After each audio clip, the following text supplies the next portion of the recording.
तो दोस्तों, क्योंकि रिश्तों के भी रूप बदलते हैं कि आज के एपिसोड की शुरुआत वहीं से होती है जहां कार्तिक वृंदा से पूछता है कि क्या उसके दिल में आज भी किसी और के लिए जगह है और क्या उसके लिए वहां कोई स्थान नहीं है। ये सवाल सुनकर वृंदा कुछ पल के लिए चुप रह जाती है। फिर भारी मन से कहती है कि वो झूठ नहीं बोल सकती, खासकर कार्तिक से तो बिल्कुल नहीं।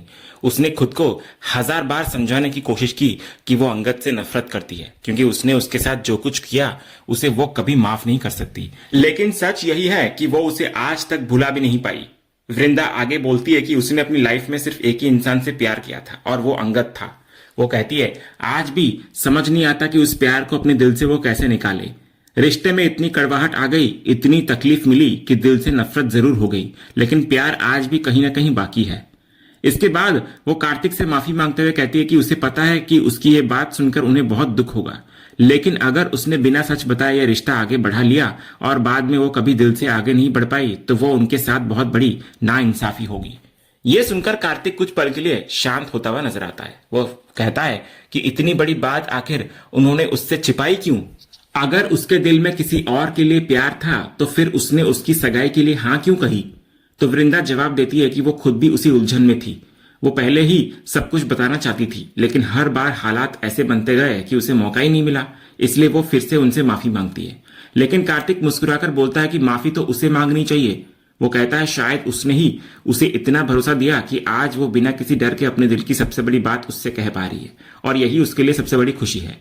कार्तिक आगे कहता है कि अगर वो सच में वृंदा को अपनी जिंदगी का हिस्सा बनाना चाहता है तो सबसे पहले उसे वैसे ही स्वीकार करना होगा जैसी वो है। वो कहता है कि उसे बदलने की कोई जरूरत नहीं है। उसने उससे प्यार उसकी सच्चाई, उसकी ईमानदारी और उसके स्वभाव की वजह से किया है, किसी बदले हुए रूप से नहीं। वो कहता है कि सच्चा प्यार कोई ऐसी चीज नहीं जिसे एक दिन में भुला दिया जाए, बल्कि ये तो उसकी सबसे खूबसूरत बात है कि आज भी वो अपने जज्बातों के साथ ईमानदार है। कार्तिक फिर उसकी खूबियों का जिक्र करते हुए कहता है कि जिस तरह वो बच्चों, परिवार और अपने काम के बीच संतुलन बनाकर चलती है, हर जिम्मेदारी पूरी ईमानदारी से निभाती है, वही बात उसको सबसे अलग बनाती है। वो साफ शब्दों में कहता है कि उसे खुद को बदलने की बिल्कुल भी जरूरत नहीं है। अगर सच्चे प्यार का इंतजार करना पड़े तो वो इंतजार भी करेगा, जितना टाइम लगेगा उतना इंतजार करेगा। कार्तिक कहता है कि आज वृंदा ने उसकी तरफ एक कदम बढ़ाया है और फिलहाल उसके लिए इतना ही काफी है। अब उसके दिल तक पहुंचने का जो भी सफर होगा वो धैर्य के साथ उसके साथ चलेगा, कभी उन पर कोई दबाव नहीं डालेगा और ना ही किसी बात के लिए मजबूर करेगा। तो कार्तिक की बातें सुनकर वृंदा की आंखें नम हो जाती है। वो हल्की सी मुस्कान के साथ उसको थैंक यू कहती है। इस पर कार्तिक कहता है कि आज के बाद थैंक यू की भी जरूरत नहीं है। अगर कभी भी उसके मन में कोई बात हो, कोई परेशानी हो या कोई डर हो तो बिना झिझक उससे वो कह सकती है, क्योंकि अब उनकी लाइफ सिर्फ अलग अलग नहीं रही, बल्कि अब हर खुशी और हर परेशानी दोनों की होगी। उधर दूसरी तरफ कमरे के बाहर खड़ी मिताली ये पूरी बातचीत सुन चुकी होती है। वो हैरान होकर खुद से कहती है कि इसका मतलब वृंदा आज भी अंगद से प्यार करती है, और दूसरी तरफ कार्तिक उस प्यार का इंतजार करने के लिए भी तैयार है। इतना बोलकर वो जोर से हंस पड़ती है और ताना मारते हुए कहती है कि ये सब किसी पुराने टीवी सीरियल जैसा लग रहा है। आज के जमाने में भी कोई ऐसी बातें करता है क्या?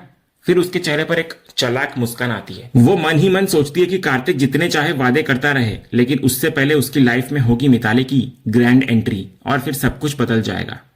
इसी बीच दूसरी तरफ आरव की नजर अचानक तारा के हाथ में पड़े एवी के ब्रेसलेट पर जाती है। वो तुरंत पूछता है कि ये तो एवी का ब्रेसलेट है, ये उसके पास कहां से आया?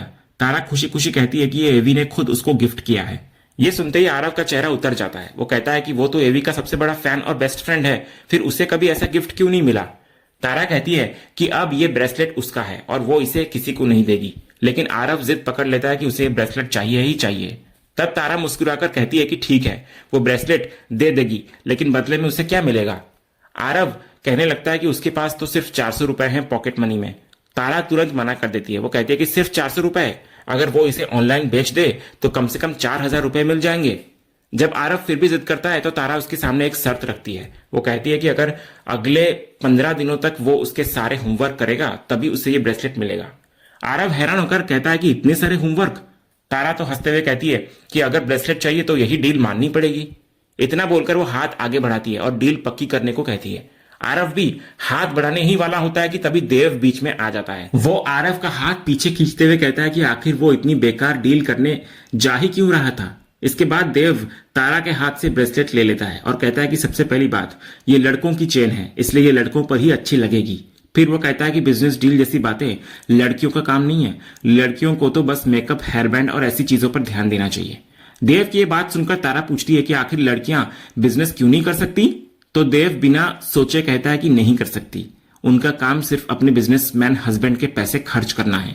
तभी वहां सलोनी आ जाती है। वो देव से पूछती है कि आखिर वो कैसी बातें कर रहा है, लड़कियां बिजनेस क्यों नहीं कर सकती। लेकिन देव अपनी बात पर अड़ा रहता है और कहता है कि नहीं कर सकती मतलब नहीं कर सकती। इतने में मुन्नी भी वहां पहुंच जाती है। वो देव से कहती है कि छोटी बच्ची के दिमाग में ऐसी बातें डालने की बिल्कुल जरूरत नहीं है उसे। वो प्यार से तारा की तरफ देखकर कहती है कि वो बड़ी होकर जो बनना चाहे वही बनेगी, चाहे सीईओ बने, डॉक्टर बने या बिजनेस वुमेन, वो खुद उसे उस मुकाम तक पहुंचाने की पूरी कोशिश करेगी। देव लापरवाही से कहता है कि उससे इससे कोई फर्क नहीं पड़ता। फिर वो आरव को समझाता है कि जिंदगी में कभी भी नुकसान वाली डील नहीं करनी चाहिए। इतना बोलकर वो वहां से निकल जाता है। इसके बाद मुन्नी तारा को समझाती है कि आरव उसका भाई है, इसलिए किसी चीज को लेकर लड़ने की जरूरत नहीं है। दोनों मिलकर ब्रेसलेट भी शेयर कर सकते हैं और साथ खेल भी सकते हैं। तो दोनों बच्चे खुशी खुशी खेलने चले जाते हैं। उधर सलोनी की चिंता अभी भी खत्म नहीं होती। वो मुन्नी से कहती है कि उसे समझ नहीं आता कि देव को आखिर सच्चाई क्यों नहीं दिखाई देती। अपनी ही बेटी में अपने सारे गुण होने के बावजूद वो उसको सिर्फ इसलिए कम समझते हैं क्योंकि वो एक लड़की है। सलोनी डरते हुए कहती है कि कभी कभी उसको सोचकर ही डर लगता है कि अगर देव को असली सच पता चल गया तो वो क्या जवाब देगी। इस पर मुन्नी तुरंत उसको शांत कराती है। वो कहती है कि अभी सबसे जरूरी बात यह है कि वो खुद को संभाले। अगर किसी ने उनकी बातें सुन ली या उनके चेहरे के भाव पढ़ लिए तो बेवजह हजार सवाल खड़े हो जाएंगे। फिर मुन्नी उसको याद दिलाती है कि उन्होंने एक वादा किया था कि ये राज कभी किसी के सामने नहीं आएगा। कुछ सच ऐसे होते हैं जो राज ही रहे तो बेहतर होता है। अगले सीन में हम देखते हैं कि देव मन ही मन बड़बड़ाते हुए जा रहा होता है। तभी अचानक उसकी टक्कर मिताली से हो जाती है। दोनों का संतुलन बिगड़ जाता है और देव सीधे मिताली के ऊपर गिर पड़ता है। कुछ पल के लिए दोनों एक दूसरे को देखते रह जाते हैं। देव इधर उठकर खड़ा होता है और मजाकिया अंदाज में कहता है कि वो एक शादीशुदा आदमी है, आखिर वो क्या करने की कोशिश कर रही है। इस पर मिताली तुरंत कहती है कि वो किसी गलतफहमी में न रहे क्योंकि उसकी पसंद ऐसी बिल्कुल नहीं है। देव भी पीछे हटने वालों में से नहीं होता। वो कहता है कि मिताली जैसी लड़की तो उसकी पसंद हो ही नहीं सकती। कभी उसे अंगद चाहिए, कभी ऋतिक, कभी कार्तिक और अब एवी भी पसंद आने लगा। जब कहीं बात नहीं बनी तो अब वो उसके पास आ गई। तो मिताली हंसते हुए कहती है कि उसे तो हमेशा से कार्तिक जैसा लड़का ही पसंद था क्योंकि वही उसकी लाइफस्टाइल के हिसाब से बिल्कुल परफेक्ट है। देव इधर कहता है मुस्कुराते हुए कि अब उस बात का कोई फायदा नहीं क्योंकि कार्तिक की तो सगाई हो चुकी है। लेकिन मिताली तुरंत उसकी ही बात उसको याद दिलाती है। वो कहती है कि कुछ देर पहले तो वही कह रहा था ना कि अभी सिर्फ सगाई हुई है, शादी नहीं, और जब सिर्फ सगाई हुई है तो उसके टूटने की संभावना भी हमेशा रहती है। फिर मिताली वृंदा का मजाक उड़ाते हुए कहती है कि उसने आज तक अपनी लाइफ में उससे ज्यादा बेवकूफ लड़की नहीं देखी।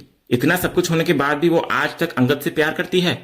ये सुनकर देव चौंकता हुआ नजर आता है और पूछता है कि उसे ये सब कैसे पता चला। तो मिताली कहती है कि उसको सब पता चल जाता है। फिर वो अपना पूरा खेल समझाते हुए कहती है कि अब असली मजा आएगा। सगाई भले ही हो गई हो लेकिन वृंदा के दिल में आज भी अंगद है और कार्तिक के दिल में सिर्फ वृंदा। यानी दोनों साथ तो होंगे लेकिन दिल कभी एक नहीं हो पाएंगे। कार्तिक धीरे धीरे टूटेगा, दुखी होगा, और जब इंसान भावनात्मक रूप से कमजोर होता है तब उसको सिर्फ एक सहारे की जरूरत होती है। मिताली खुद की तरफ इशारा करते हुए हंसकर कहती है कि उससे बेहतर कंधा आखिर कार्तिक को कहां मिलेगा। फिर वो गर्व से कहती है कि उसका पूरा प्लान तैयार है। लेकिन देव इस बार गंभीर हो जाता है। वो कहता है कि आखिर वो ऐसा क्यों कर रही है। वृंदा ने जिंदगी में पहले ही बहुत कुछ सहा है। वो दिल से चाहता है कि उसकी शादी हो जाए, वो अपनी नई लाइफ शुरू करे और खुश रहे।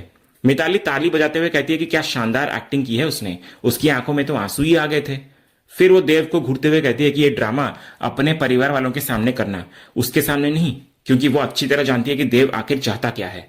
मिताली कहती है कि देव इसीलिए चाहता है कि वृंदा की शादी हो जाए ताकि वो हमेशा के लिए इस घर, इस परिवार और वीरानी इंडस्ट्रीज से दूर चली जाए। उसके बाद रास्ता साफ हो जाए उसके लिए।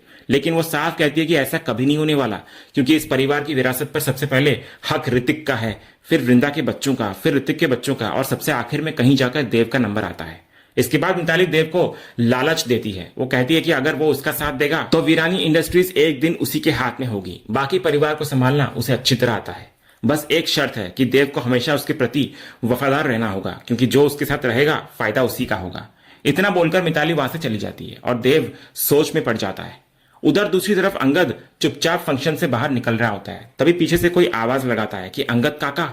ये सुनते ही अंगद के कदम वहीं रुक जाते हैं। वो पलटकर पीछे देखता है, लेकिन इससे पहले कि वो कुछ समझ पाता आरव तुरंत वहां पहुंच जाता है और गोपू से कहता है कि वो अंगद काका नहीं बल्कि एवी है। गोपू थोड़ा हैरान होकर कहता है कि पीछे से देखने पर तो वो बिल्कुल अंगद काका जैसे लगे थे। आरव मुस्कुराकर कहता है कि नहीं, ये सिर्फ एवी है। गोपू उत्सुक होकर पूछता है कि आखिर ये एवी कौन है। तभी माधवी और टिम्सी वहां पहुंच जाती हैं। माधवी हंसते हुए कहती है कि ये एवी है, देश के सबसे बड़े रॉकस्टार। इतना भी नहीं पता। गोपू भी कहता है कि उसकी हिस्ट्री की किताब में एवी का चैप्टर तो था नहीं जो वो पढ़कर आता है। टिम्सी हैरानी से पूछती है कि क्या उसने कभी एवी के गाने भी नहीं सुने। तो गोपू गर्व से कहता है कि वो सिर्फ इंग्लिश सॉन्ग्स सुनता है। बस फिर क्या था, माधवी, टिम्सी और गोपू के बीच इसी बात पर मजेदार बहस शुरू हो जाती है। इसी बहस का फायदा उठाकर अंगद चुपचाप वहां से निकल जाता है।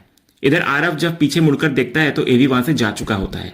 वो नाराज होकर कहता है कि ये लोग बहस में लगे रहे और एवी चले गए। इसी बीच देव की नजर गोपू पर पड़ती है। वो उसको अपने पास बुलाकर कहता है कि उसके लिए एक छोटा सा मेडिकल इमरजेंसी वाला काम करना होगा उसे। गोपू पूछता है कि क्या हुआ। देव बड़ी गंभीर शक्ल बनाकर कहता है कि उसको तुरंत मेडिकल स्टोर से एक फेस मास्क चाहिए। इतना काम करने के बाद अगर कल उसके चेहरे पर पिंपल निकल आया तो बहुत बड़ी प्रॉब्लम हो जाएगी। गोपू तुरंत मना कर देता है। वो कहता है कि इतनी अच्छी पार्टी छोड़कर वो कहीं नहीं जाने वाला। लेकिन देव जबरदस्ती उसके हाथ में पैसे थमाता हुआ कहता है कि बाकी बचे हुए पैसे भी वो अपने पास रख ले। फिर वो कहता है कि अकेले मत जाना, अक्षय को भी साथ लेकर जाना ताकि वो तुम्हारी हेल्प कर सके। अगले सीन में हम देखते हैं कि अंगद यानी एवी चुपचाप फंक्शन से बाहर निकलता है। लेकिन जैसे ही वो बाहर आता है उसकी नजर वृंदा पर पड़ती है जो अकेली बैठी हुई कहीं खोई सी नजर आ रही होती है। कुछ पल तक अंगद दूर खड़ा उसको देखता रहता है, फिर हिम्मत जुटाकर धीरे धीरे उसके पास जाकर बैठ जाता है। जैसे वृंदा की नजर एवी पर पड़ती है वो बिना एक पल रुके वहां से उठकर जाने लगती है। तभी पीछे से एवी उसको रोकते हुए पूछता है, क्या तुम मुझे बिल्कुल भी पसंद नहीं करती। तो वृंदा रुकती तो है लेकिन पीछे मुड़कर कहती है कि बात पसंद या नापसंद की नहीं है, उसे ऐसे लोग बिल्कुल पसंद नहीं जो धोखा देते हैं, जो झूठ बोलते हैं। तो एवी अनजान बनने की कोशिश करते हुए पूछता है, तुम किसकी बात कर रही हो। इस पर वृंदा साफ शब्दों में कहती है कि वो उसी की बात कर रही है, यानी कि एवी की। वो कहती है कि यहाँ आसपास कोई नहीं है, इसलिए मासूम बनने का नाटक करने की कोई जरूरत नहीं है। फिर वो गुस्से में कहती है कि उसकी नजरों में एवी एक बहुत बड़ा फ्रॉड और चीट है। उसने किसी और के लिखे हुए लिरिक्स चुराकर अपने नाम से गाए, और जो इंसान किसी कलाकार की मेहनत चुराए उसे वो कभी सच्चा कलाकार मान ही नहीं सकती। वृंदा की बातें सुनकर एवी का चेहरा उतर जाता है। कुछ पल चुप रहने के बाद वो मान लेता है कि उससे गलती हुई है। वो कहता है कि अगर सच में उसने किसी का हक छीना है तो वो उस इंसान से दिल से माफी मांगना चाहता है। लेकिन उसकी सबसे बड़ी परेशानी यही है कि आज तक उसे ये पता ही नहीं चल पाया कि वे लिरिक्स आखिर लिखे किसने थे। वो कहता है कि अगर उसे उस इंसान का पता चल जाए तो बिना किसी झिझक के उसके सामने सिर झुकाकर माफी मांगेगा। यह सुनकर वृंदा उसको पूछती है, क्या तुम सच में दिल से माफी मांगना चाहते हो। तो एवी बिना देर किए कहता है कि हाँ, वो सच में माफी मांगना चाहता है, लेकिन उसको सिर्फ एक डर है कि पता नहीं सामने वाला उसे कभी माफ करेगा भी या नहीं। वृंदा कुछ पल तक उसकी तरफ देखती रहती है, फिर वो शांत आवाज में कहती है, अगर माफी सच्चे दिल से मांगी जाए तो अक्सर माफी मिल भी जाती है। इतना बोलकर वृंदा वहां से जाने लगती है, लेकिन कुछ कदम चलने के बाद वो अचानक से रुक जाती है। उसकी नजर अपनी उंगली में पहनी हुई अंगूठी पर टिक जाती है। वो कुछ पल तक उसी अंगूठी को देखती रह जाती है, और दूसरी तरफ खड़ा अंगद भी चुपचाप मुड़कर सिर्फ वृंदा को देखता रह जाता है। दोनों कुछ भी नहीं कहते, लेकिन दोनों की आंखों में अनकहे जज्बात साफ दिखाई दे रहे होते हैं। और इसी पल के साथ आज का यह एपिसोड यहीं पर खत्म होता है। तो दोस्तों, आपको क्या लगता है, क्या एवी की बातों ने वृंदा के दिल में उसके लिए सोच बदलनी शुरू कर दी है। और अगर एक दिन अंगद की सच्चाई सबके सामने आ गई तो क्या वृंदा उसको माफ कर पाएगी या फिर हमेशा के लिए उससे अपना रिश्ता तोड़ देगी। अपनी राय हमें कमेंट में जरूर बताइए। अगर वीडियो पसंद आया हो तो इसे लाइक करें, चैनल को सब्सक्राइब करें और बेल आइकन दबाना बिल्कुल मत भूलिएगा। मिलते हैं अगले एपिसोड के अपडेट के साथ, तब तक के लिए धन्यवाद।